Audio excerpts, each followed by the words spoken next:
My friends, the world you have known since the end of the Second World War, that map drawn in 1945 with blood and steel, has just ceased to exist for good. Donald Trump is not just making a military maneuver nor a bureaucratic move to cut defense spending. He is forcefully and without warning pulling the rug out from under a European elite that got used to living in the lavish comfort of the welfare state while the American taxpayer footed the bill for continental security. The order for the massive withdrawal of fighter jets, ships, and nuclear submarines is not just a retreat. It is the final and relentless verdict of a civilizational rupture. And for you to understand the historical weight of what is happening now, I need you to keep this in mind because this explains all the hypocrisy of the West in recent decades. Europe today suffers from what I call the asylum waiter syndrome. Yes, write that down. For 80 years, the United States acted as the armed waiter, working for free to serve. Banquets of labor rights, short work weeks, and green agendas for the patients of the ideological asylum. The waiter stood at the door with a rifle in hand, guarding the border against Soviet and Russian tanks, while the patients inside bit the hand that fed them, insulted the guard, and called him an imperialist. But the waiter got tired. The waiter handed over the tray, threw the bill on the table, and left. And today you will understand how ideological infiltration destroyed Europe from within, rotting the soul of the continent, and why Trump decided that Americans will no longer finance the moral suicide of the West itself. Now subscribe to the channel, turn on the notification bell. It takes work to do this, and let's be honest, we deserve a like.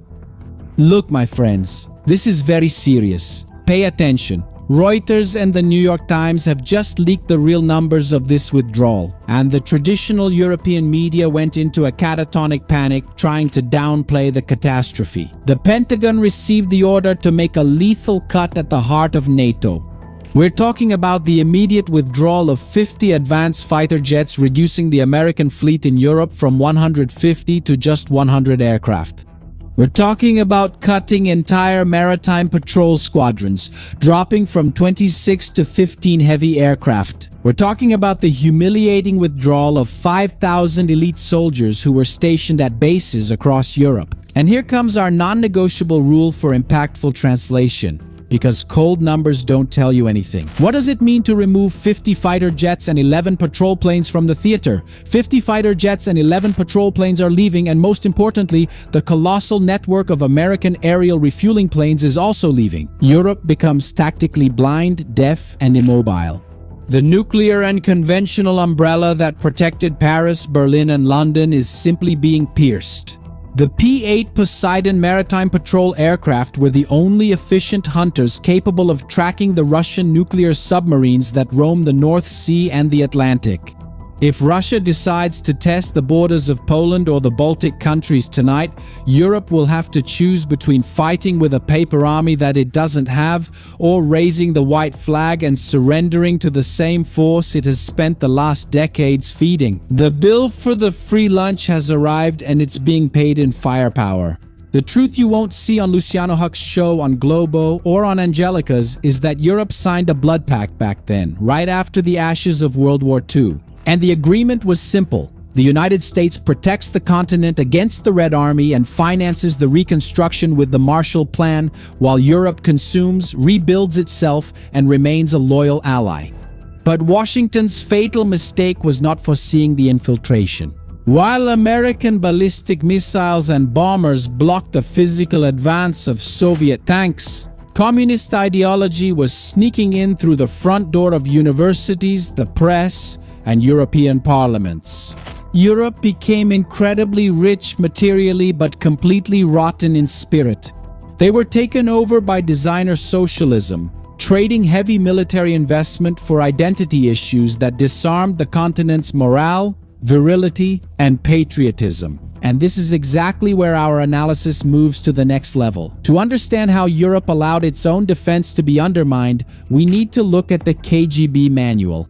The former Soviet agent and defector Yuri Bezmenov warned the world in the 1980s about how to destroy a free nation without firing a single shot. He revealed the 4 unchanging steps of ideological subversion: demoralization, destabilization, crisis, and normalization. Just look at the level of social engineering. Europe has spent the last 4 decades stuck in the demoralization phase. Humanism without responsibility, radical environmentalism, and the destruction of classical culture are not signs of progressive evolution.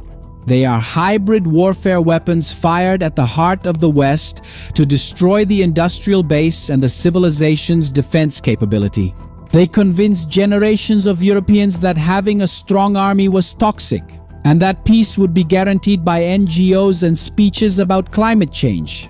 By undermining morality, religion, and national identity, Europe entered the destabilization phase, the second phase, where the economy is tanking and diving due to cheap Russian gas and Chinese factories. Look at this.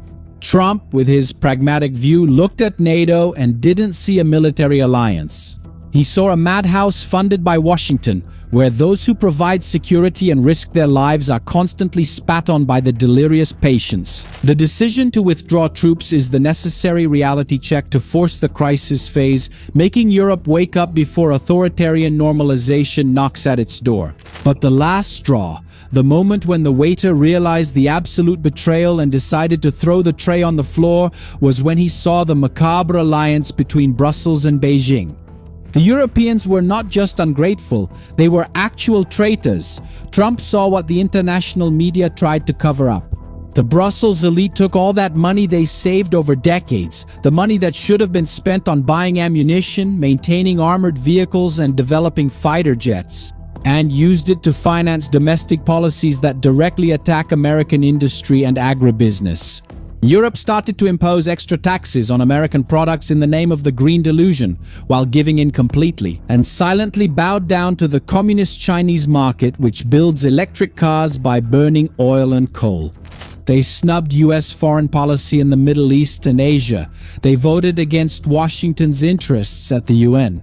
But they demanded that young Americans from the Midwest be ready to die, freezing in the forests of Germany to protect them from the Russians. This is the stab in the back that broke the Treaty of 1945, but I must also point out another betrayal. The unrestricted opening of European borders to Islamic radicalism, which has now dominated and taken over the entire European territory. And then you mix fire and gunpowder. Islamic radicalism that hates the West with the radical left that also hates the West. Together, they created deadly poison. That is destroying human civilization as we know it.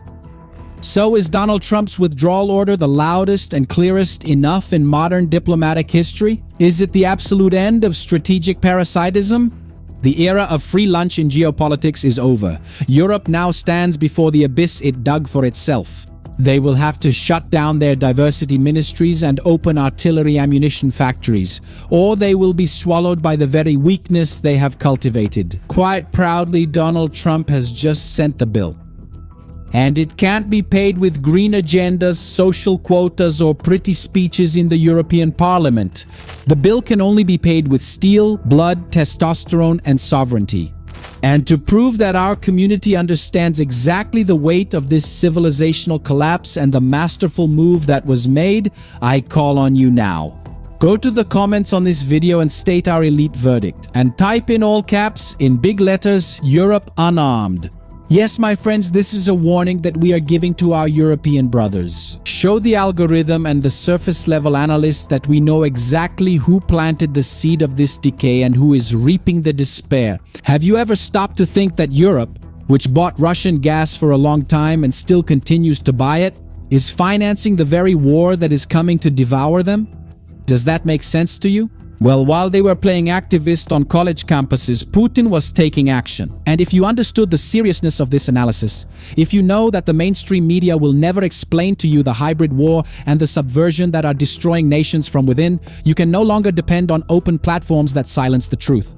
You need your own strategic sanctuary. That's why I invite you to join our intelligence bunker, a platform that's yours and mine, exclusive, and totally free from the clutches of the system's censorship. Well, you know that here we are on rented ground. Inside, we don't operate on guesswork. We are more than 3,000 elite analysts who finance the truth in its raw form. We pore over leaked reports, decode troop movements, and anticipate the real picture of what's going to happen to your money and your freedom.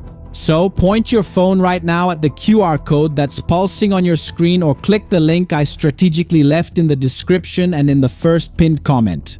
Come be part of the intellectual resistance that's constantly growing in Brazil. And for those of you who are already in our ranks, who are already part of the fastest growing community that's shaking up the system, we've prepared a bombshell.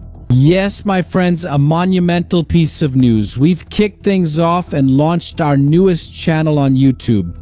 In an unprecedented and powerful partnership with my friend Davi Omiskani from the Viva Israel channel.